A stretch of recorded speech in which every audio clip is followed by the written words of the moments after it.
दोस्तों नमस्कार, मैं हूं शैलेंद्र सिंह और आप देख रहे हैं हमारा YouTube चैनल शब्द शैलेंद्र सिंह। आज हमारे साथ हैं डॉक्टर सुनीता चंद्रा जी, जो राजेंद्र नगर हॉस्पिटल लखनऊ में है, उसके डॉक्टर हैं और करीब 30 साल से अधिक समय हो गया आपको इस क्षेत्र में। तो आज हम बात करेंगे कि जो दंपतियों में निसंतान दंपतियों की जो संख्या है वो बढ़ती जा रही है, ये समस्या क्यों हो रही है, इसका क्या इलाज है और कब किस तरीके से इसमें लोगों को डॉक्टर्स के पास राय लेने के लिए आना चाहिए और क्या डॉक्टर्स के पास उनके लिए इलाज उपलब्ध है। डॉक्टर साहब बहुत बहुत आपका स्वागत है। नमस्कार, मैं हूँ डॉक्टर सुनीता चंद्रा, राजेंद्र नगर हॉस्पिटल से। जैसा कि इन्होंने बताया, पिछले लगभग 30 साल से ज़्यादा हो गए हैं राजेंद्र नगर हॉस्पिटल में काम करते हुए। और पिछले 30 साल से जो मेरा मेन डोमेन है काम करने का वो इनफर्टिलिटी ही है, यानी वो कपल्स जिनको किसी भी वजह से बच्चा रुकने में परेशानी हो रही है। जी, तो आपने जब करियर शुरू किया था उस समय ये समस्या कैसी थी और आज ये समस्या कैसी है? तो बिल्कुल आपने सही कहा कि इनफर्टाइल कपल्स यानी जिनको प्रेगनेंसी होने में किसी भी वजह से समस्या आ रही है, वो लगभग 6 में से 1 कपल अपनी लाइफ में एक बार जरूर से इनफर्टिलिटी की समस्या से जूझते हैं, चाहे वो प्राइमरी इनफर्टिलिटी है चाहे वो सेकेंडरी इनफर्टिलिटी है। और जब से मैंने करियर शुरू किया है तब से ये जो संख्या है ये लगातार बढ़ रही है। उस समय यदि हम जो अपनी डे टू डे प्रैक्टिस में करीब 20% पेशेंट्स इनफर्टिलिटी के देखते थे, तो वो इस समय 30 से 40% हो गए हैं जी। एवरी डे की ओपीडी में जो इनफर्टाइल कपल्स की संख्या है वो बढ़ती जा रही है। और अभी जो लेटेस्ट आंकड़ा है WHO का, उसके हिसाब से 1 in 6 couples is suffering from infertility, whether it is primary और सेकेंडरी। क्या रीजन है जो ये संख्या लगातार बढ़ती जा रही है? तो रीज़न इस समय इसके बहुत सारे हैं। पहला रीज़न है जो सबसे इम्पॉर्टेंट है वो है स्ट्रेस, जो शायद आज से 30 साल पहले की लाइफ में इतना स्ट्रेस नहीं था, लोग हर चीज़ में खुश रहते थे। अब एक चीज़ है स्ट्रेस, चाहे वो परिवार का स्ट्रेस है चाहे वो काम का स्ट्रेस है, और ये देखा गया है कि काम का स्ट्रेस ज़्यादा है। दूसरा, हस्बैंड और वाइफ दोनों के पास समय नहीं है। तीसरा, वुमेन एम्पावरमेंट, जहाँ एक तरफ वरदान है वहाँ थोड़ी सी एक समस्या ये भी है कि वुमेन को ये समझ में नहीं आता है कि वो फैमिली को प्रायोरिटी पे रखे या कैरियर को प्रायोरिटी पे रखे, और उन दोनों के बीच में तालमेल नहीं बैठा पाती हैं। लेट मैरिजेज होती हैं, उसके बाद अगले 4 से 5 साल तक समय नहीं होता बच्चा पैदा करने का, आइदर बिकॉज ऑफ कैरियर और बिकॉज दे आर स्टेइंग, अलग अलग रह रहे हैं, कोई भी वजह है। पर कैरियर पे इतना ज़्यादा लड़कियों का, वुमेन का ध्यान है कि वो उसमें अपने परिवार को, फैमिली आगे बढ़ाने के लिए भूलते चले जा रहे हैं। इसके अलावा जैसे मैंने बोला, क्योंकि वुमेन कैरियर ओरिएंटेड हो गई हैं, एक जना यहाँ काम करता है, दूसरा जना 250 किलोमीटर, 300 किलोमीटर, इवन उससे भी ज़्यादा, एक इंडिया में है तो एक इंडिया के बाहर है, क्योंकि कोई भी अपने कैरियर को कंप्रोमाइज़ नहीं करना चाहता है। तो एक तो स्ट्रेस, दूसरा समय, एक दूसरे के पास समय नहीं। तीसरा एकदम सच जो है वो ये है, अल्कोहल, स्मोकिंग, हुक्का, सब्सटेंस यूज़ बहुत ज़्यादा बढ़ गया है। पहले हम लोग सोचते थे it is only in males, पर हम गलत हैं, क्योंकि लड़कियां यानी फीमेल्स भी एकदम सेम अल्कोहल, स्मोकिंग इस समय बहुत ज़्यादा लड़कियों में भी बढ़ गई है। एज, शादी की एज बढ़ने से और बच्चा पैदा करने के लिए सोचने की जो उनकी एज होती है वो ज़्यादा होने से अंडाणु बहुत कम हो रहे हैं, जिसकी वजह से एक्स जब कम हो गए हैं, ओवेरियन रिजर्व कम हो गया है, तो प्रेगनेंसी नहीं आ पाती। ये सेम मेल्स में भी हो रहा है, या तो शुक्राणु कम हो रहे हैं या फिर उनको सेक्सुअल प्रॉब्लम्स हो रही है, जैसे कि प्रीमेच्योर इजैकुलेशन, इरेक्शन ही नहीं होता है। इवन इफ वो लोग साथ में रहते हैं, फ्रीक्वेंसी ऑफ सेक्स बहुत ज़्यादा कम है, 1 in a month, 1 in 15 days। तो ये जो है, इसके अलावा जो अलग समस्याएं हैं एनाटॉमिकल, वो तो अलग है, पर ये एनवायरमेंटल या साथ में रहने की जो कॉमन प्रॉब्लम्स हैं वो यही है जिसकी वजह से समस्या बहुत ज़्यादा बढ़ रही है। तो डॉक्टर साहब, जो कपल्स होते हैं उनको कब आपके पास आना चाहिए? आमतौर पर होता है कई बार वो आपके पास आते आते लेट हो जाते हैं, उन्हें समझ नहीं आता कि हमें डॉक्टर के पास जाना चाहिए। तो यदि एक कपल 1 साल से साथ में रह रहा है और उन्होंने कभी कॉन्ट्रासेप्शन के लिए कुछ भी इस्तेमाल नहीं किया है, एंड उनका जो इंटरकोर्स की फ्रीक्वेंसी है वो रेगुलर है, और उसके बाद यदि वो कंसीव नहीं कर पा रहे हैं तो उसमें ज़रूरी ये है कि उनको डॉक्टर को पास जाना चाहिए। और यदि फीमेल की, औरत की उम्र 35 से ज़्यादा है तो ये समय 6 महीने हो जाता है। तो 1 साल का अनप्रोटेक्टेड इंटरकोर्स या 6 महीने का अनप्रोटेक्टेड इंटरकोर्स यदि प्रेगनेंसी नहीं दे पा रहा है तो ये बिल्कुल सही समय है जब एक बार आपको प्रॉपर फर्टिलिटी स्पेशलिस्ट से मिलना है। सिर्फ एक बेसिक जांचों के लिए एक अपना ट्रांसवेजाइनल सोनोग्राफी कराएंगी, कुछ ब्लड के टेस्ट जिनको हार्मोन टेस्ट कहते हैं, और एक हस्बैंड के सीमेन की जांच। यदि ज़रूरत होगी तो ट्यूब का टेस्ट कराया जाएगा, नहीं तो नहीं कराया जाएगा। और यदि उम्र 35 से ज़्यादा है तो 6 महीने के अंदर डॉक्टर से कंसल्ट करना है। इसमें एक चीज़ और बहुत इम्पॉर्टेंट बतानी है कि यदि आपको कोई भी समस्या पता है पहले से या ओवेरियन रिजर्व बहुत कम है तो अपना कीमती समय इधर उधर जाने में ना गंवाएं। तुरंत फर्टिलिटी स्पेशलिस्ट से संपर्क करें जिससे देर ना हो जाए आपके ट्रीटमेंट में। तो क्या क्या इलाज डॉक्टर्स के पास उपलब्ध हैं? तो जैसा कि मैंने कहा, जब एक कपिल आता है तो उसका एक बेसिक सी जांच करी जाती है। बिलीव मी, 15% लोग तो सिर्फ आपसे बात करके, काउंसलिंग से फर्टाइल पीरियड के बारे में जान के कंसीव कर जाते हैं। उसके बाद दूसरा स्टेप आता है कि यदि कुछ हार्मोनल गड़बड़ है तो उसको हम ट्रीट कर देते हैं, जैसे थायराइड बढ़ा हुआ है, प्रोलैक्टिन बढ़ा हुआ है तो उसका ट्रीटमेंट कर देते हैं। हस्बैंड में कुछ प्रॉब्लम है तो उसकी दवा शुरू हो जाती है। तीसरा, हम आपको फर्टाइल पीरियड एक्सप्लेन कर देते हैं कि यह इस समय आपका पीरियड आया, अब दूसरा आने वाला है, तो ये बीच का समय है जो आपका फर्टाइल पीरियड है, जिसमें आपको साथ रहना बहुत जरूरी है, स्पेशली उन लोगों के लिए जो अपने काम में बहुत बिजी हैं या दूर दूर रह रहे हैं। फिर दूसरा स्टेप आता है कि हम आपको कुछ दवा देते हैं अंडा बनने की, और आपका साइकिल मॉनिटर करते हैं कि एग्जैक्टली आपको अंडा कब बन रहा है, और उस समय आपको टाइम इंटरकोर्स के लिए बताते हैं। तो this is ovulation induction and time intercourse.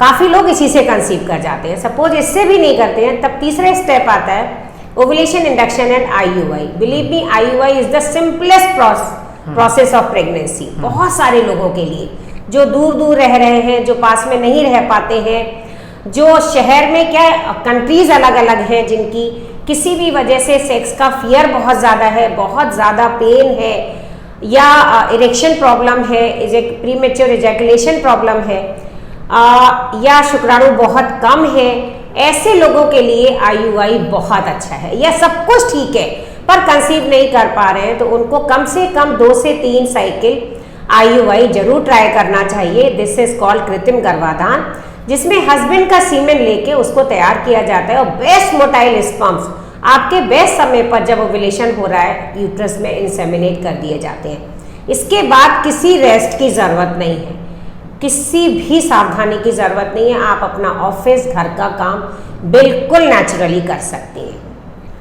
यदि ये भी पॉसिबल नहीं है या ये फेल हो जाता है तब प्रक्रिया आती है IVF की, ICSI की, जिसमें एग्स आपके लिए जाएंगे, हस्बैंड के स्पर्म लिए जाएंगे, दोनों को मिला के भ्रूण बनाया जाएगा और वो भ्रूण सीधे आपके यूट्रस में ट्रांसफर किया जाएगा। तो जो फर्टिलाइजेशन आपकी बॉडी में हो रहा था, आपकी नली में हो रहा था, वो वहाँ ना होके ट्यूब में फर्टिलाइज करा के जो फर्टिलाइज्ड एम्ब्रियो है वो सीधे आपके यूट्रस में ट्रांसफर करते हैं। तो एक प्रक्रिया होती है इंजेक्शन देने की, दूसरी प्रक्रिया होती है ओवम पिकअप करने की, और तीसरी होती है एम्ब्रियो ट्रांसफर करने की, और ये कंप्लीट करता है IVF ICSI की प्रक्रिया। इसमें भी लोगों के बहुत सारे मिथ हैं जिसके बारे में हम किसी और एपिसोड में बात करेंगे, पर अभी मैं प्रक्रिया बता रही हूँ। पहला, सिर्फ बात करें, टेस्ट कराएं, काउंसलिंग कराएं। Second, ovulation induction and timed intercourse. Third, ovulation induction and IUI, and fourth is IVF ICSI। तो दुनिया में प्रक्रिया यही है प्रेगनेंसी की।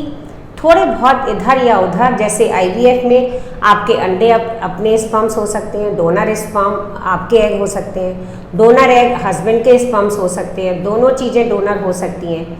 सरोगेसी अभी एज सच नहीं कर रहे हैं, पर सरोगेसी की जा सकती है किसी भी वजह से आपका यूट्रस बच्चा रखने लायक नहीं है तो ये टोटल तरीके हैं प्रेगनेंसी होने के। लेकिन मुझे एक चीज़ और बतानी है जी। लोगों के बारे में। लोगों को जो बहुत भय है IVF का, बिलीव मी, 100 में से 10 से 12 लोगों को, मैक्सिमम 15 लोगों को IVF की ज़रूरत पड़ती है, बाकी 85% नॉर्मली किसी ना किसी तरीके से कंसीव कर जाते हैं।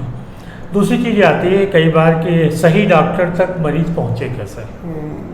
ये बहुत इम्पॉर्टेंट है कि सही डॉक्टर तक मरीज कैसे पहुँचे। तो देखो, एक तरीका तो ये है कि आपका कोई भी जानने वाला है जिसने किसी अच्छे डॉक्टर से ट्रीटमेंट कराया है और वो सेटिस्फाइड है और आपको लगता है कि वो ठीक है, तो आप उनके पास जा सकते हैं। दूसरा, एक्सपीरियंस सच में बोलता है।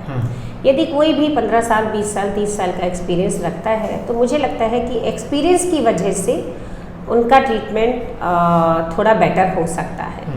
तीसरा ये कि आजकल बहुत ज़्यादा डिजिटल मीडिया का ज़माना है जिसमें मतलब आई डोंट नो कितना सच है, किसी को भी दिखा दिया जाता है बेस्ट डॉक्टर, बेस्ट स्पेशलिस्ट। तो मुझे लगता है कि थोड़ा सा जांच परख के जाएं तो ज़्यादा सही। एक जो लोग थोड़ा घबराते हैं वो है कि फीस कितनी होगी, बड़े डॉक्टर की तरफ देखते हैं उनको लगता है पता नहीं वहाँ कितना होगा, इसीलिए कई बार मरीज जो छोटा डॉक्टर है या नीम हकीम टाइप है उसके पास पहुँच जाता है। तो मैं रोज ही ये प्रिस्क्रिप्शंस देखती हूँ, रोज, ठीक है, जिनके साल साल भर के इतने मोटे मोटे कागज और फाइल होते हैं और उसमें वो बहुत पैसा खर्चा कर चुके होते हैं। मेरा कहना ये है कि हो सकता है कि अच्छे डॉक्टर की या काबिल डॉक्टर की फीस थोड़ी सी ज़्यादा हो, लेकिन वो एक बार की होगी, एक बार का खर्चा होगा जो कायदे से होगा, जो एक बार में आपको बताएगा कि आपको ये परेशानी है, इसका ये इलाज है। दूसरी तरफ यदि आप झाड़ फूँक करने वाले के पास या लेसर एजुकेटेड के पास जाते हैं, झोला छाप के पास जाते हैं, तो वहाँ पर एक जो प्रॉब्लम है वो ये है कि आपको सच में कारण ही नहीं पता चलेगा कि बच्चा क्यों नहीं रुक रहा है।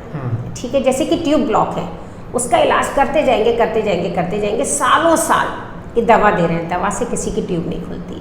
ठीक है, ट्यूब के लिए फटाफट लैप्रोस्कोपी में खुल गया तो ठीक है, और नहीं खुल गया तो आपको पता है कि आपकी ट्यूब ब्लॉक है एंड गो है। ठीक है, उसमें समय वेस्ट करने से कोई फ़ायदा नहीं है।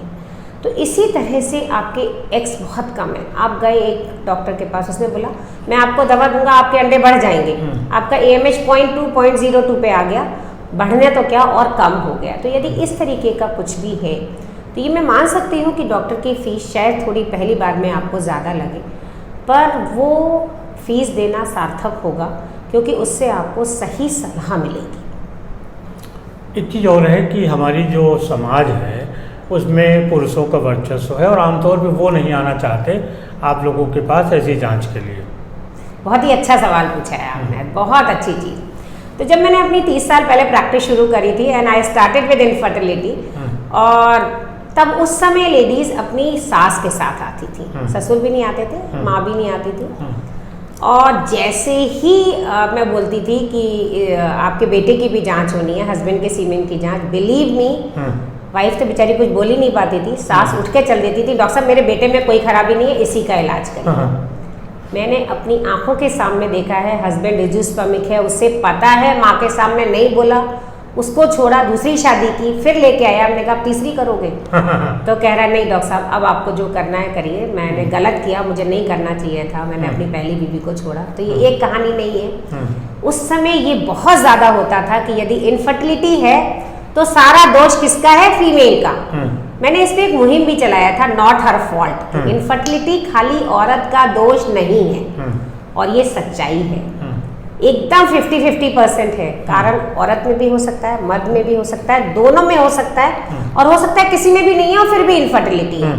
बट हस्बैंड वाइफ दोनों इक्वली रिस्पॉन्सिबल है फॉर इनफर्टिलिटी।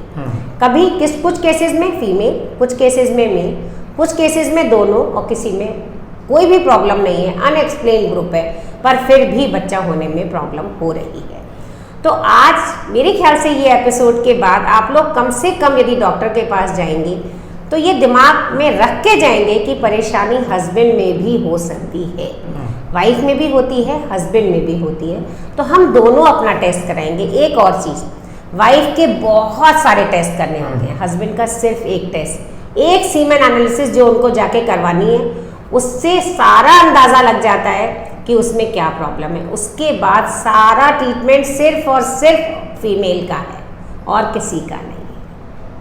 तो इसलिए थोड़ा ये दिमाग में खुला रखना जरूरी है। आजकल तो हस्बैंड वाइफ दोनों आते हैं, अब तो पहले थोड़ा से सा बढ़ गई, अच्छा हो गया है, कि हस्बैंड्स पहले से ही बोलते हुए आते हैं डॉक्टर साहब मेरी भी जांच करा लीजिए, पर अभी भी ऐसे लोग हैं जिनकी वाइफ को ट्रीटमेंट करते हुए साल भर हो गया है।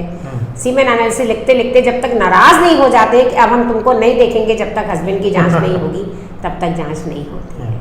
और ऐसा भी होता है कि वो रिपोर्ट अपने पास रखे रहते हैं पर वो दिखाना ही नहीं चाहते हैं, आइदर दे आर एजियोस्पर्मिक और they have some other problem. तो ठीक है, डॉक्टर के पास जाना है और आप पति पत्नी हैं तो मुझे लगता है कोई भी चीज़ छुपाने की ज़रूरत नहीं है और खुले दिमाग से जाएं और अपनी जांचें कराएं। कुछ लाइफस्टाइल को बदल के भी इन समस्याओं का समाधान हो सकता है। यस, वेरी गुड, बहुत ही अच्छा। Lifestyle management is very very important. No medicine is only lifestyle management. पहली चीज़, नो स्ट्रेस। घर का स्ट्रेस घर पर, परिवार का ऑफिस का स्ट्रेस ऑफिस में, पर दोनों को कभी मिक्स ना करें। दूसरी चीज़, एक दूसरे के लिए समय निकालें। पता है कि बहुत ज़्यादा इस समय कंपटीशन है, जिंदा रहने के लिए बहुत कुछ करना पड़ता है, पर संतोष कहाँ पर करना है इसकी भी एक लाइन आपको खींचनी होती है। तो दूसरे को देख के कभी ये ना सोचे इसके पास ये है, इसने ये किया है, ठीक है, और संतोष रखना सीखें। तीसरा, यदि वज़न ज़्यादा है तो उसको कम करें, बहुत कम है तो उसको थोड़ा बढ़ाने की कोशिश करें। कुछ एक्सरसाइज, कुछ योगा, कुछ मेडिटेशन सबके लिए ज़रूरी है, whether it is husband, whether it is wife. खाने में थोड़ा सा हेल्दी खाना, जैसे कि some fruits, some dry fruits, some vegetables and salads. आप पूरा खाना भी खाइए पर ये सब भी खाइए। जो अवॉइड करने का है वो है, जो इस समय सबसे ज़्यादा खाया जाता है, मैदा की चीज़ें, noodles, pizza, burger, momos, all bakery products full of maida. Maida is a very very high glycemic index food. थोड़ा सा इसको अवॉइड करेंगे तो you will have a better weight control and better life style. इसके अलावा यदि अल्कोहल लेते हैं तो मैं ये तो नहीं कहूँगी क्विट करिए, नहीं तो डॉक्टर सुनीता तो पूरी कट हो जाएगी, उनसे कोई बात ही नहीं करेगा। तो अल्कोहल लेते हैं तो कम करें। स्मोकिंग, 10 सिगरेट कर लेते हैं तो 5 करें, 5 लेते हैं तो 2 करें। गुटखा मसाला का तो पाउचेस का कोई हिसाब ही नहीं होता है, एक बार देखें कि दिन भर में कितने ले रहे हैं, try to cut it down. एक बहुत अच्छा मैसेज वाइफ्स के लिए है कि प्लीज़ हस्बैंड्स के पीछे ना पड़े, सारा आप ही की वजह से हो रहा है, अल्कोहल, स्मोकिंग की वजह से। Just try to talk to them. इसी थोड़े दिन के लिए इसको आप कम कर दीजिए, स्पर्म्स की क्वालिटी बेटर हो जाएगी, प्रेगनेंसी आ सकती है। Same thing for wifes also. When they come for treatment they ask me कि डॉक्टर साहब हम कितने दिन तक पार्टीज में अल्कोहल नहीं ले सकते हैं। उनसे भी गुजारिश है कि जब ट्रीटमेंट के लिए आती हैं तो प्लीज़ दिमाग में ये रख के आए कि थोड़े दिन के लिए पार्टीज तो कर सकते हैं, बट पार्टीज में नो अल्कोहल, नो हुक्का एंड नो स्मोकिंग। तो इस तरीके से लाइफ स्टाइल को बदल के आप स्थिति को बेटर कर सकते हैं। तो दोस्तों, ये थी डॉक्टर साहब के साथ हमारी बातचीत। आपके कुछ और सवाल हों तो वो आप करिएगा, हम उन सवालों पे डॉक्टर साहब के साथ फिर बातचीत करेंगे। और आप लोगों को अगर कोई ऐसी बातचीत करनी हो, कोई ऐसा सवाल हो, कोई ऐसी समस्या हो, तो आप डॉक्टर साहब के साथ बातचीत कर सकते हैं। हम डॉक्टर साहब का ईमेल इस बातचीत के वीडियो के डिस्क्रिप्शन में दे देंगे, जहां से आप उन्हें मैसेज कर सकते हैं। शुक्रिया। नमस्कार।